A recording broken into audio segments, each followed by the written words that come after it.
One morning, Gordon arrived at Edward Station, looking rather annoyed. "Problem, Gordon?" asked Boko.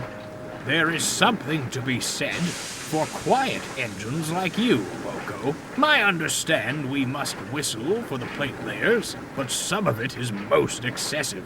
It isn't wrong, of course, but... Gordon's speech was interrupted by a booming whistle in the distance. It grew longer and louder, and soon Murdoch shrieked through the heavy goods train.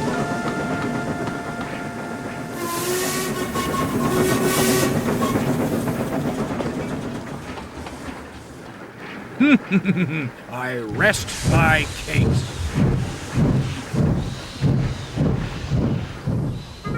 Later, Boko found Murdoch resting in the sheds. If you've come to complain about my whistle, snapped Murdoch, I've heard quite enough from Gordon already. I'm not complaining. I'm concerned, Boko interjected. I've never heard you make such a racket. This blasted new driver seems to think my whistle's a toy. Blows at any chance he gets. Too long and much too loud. Murdoch shuddered. I tell him to stop, but he only laughs. I quite understand, murmured Boko. In my experience, new drivers tend to learn their lesson rather quickly. It can't happen quickly enough, sighed Murdoch.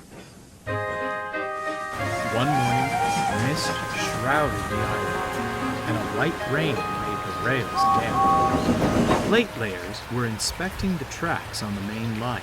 It was imperative the engines whistled to tell the men to clear the line. As Murdoch set off with his goods, he was struggling to see the line ahead. All too often, his focus was broken by his own whistling. Will you stop that? He barked at the driver.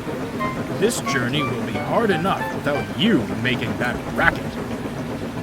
Have to let people know we're coming, especially in this mist, don't we? Murdoch grew increasingly irritated at the sound of his own whistle, and barely said a word to anyone as he scouted down the line. They soon approached Edward Station. Boko was nearby, and tried to hoot a friendly hello. Of course, it was swallowed by the sound of Murdoch's own whistle. He charged at the hill, puffing and snorting until he reached the top. Murdoch braced himself for what would come next, but there was no whistle. I'm glad you're seeing sense, sighed Murdoch. But this is one time we have to whistle. I can't, cried the driver. Something's jammed. Murdoch went pale. The plate layers were just down the line. Look out! Look out! Murdoch shouted into the mist. The plate layers were startled and jumped clear just in time. With brakes screeching, Murdoch flew past, finally coming to a halt further on.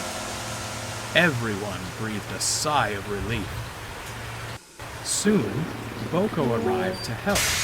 I'd say the lesson has been learned, as he saw the fat controller talking severely to the driver. Soon, he came to see Murdoch.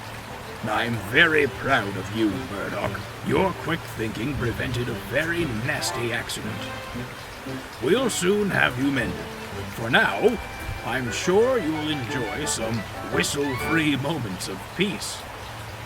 Thank you, sir, chuckled Murdoch. Sure enough, Murdoch was soon back on the main line. His whistle was working better than ever.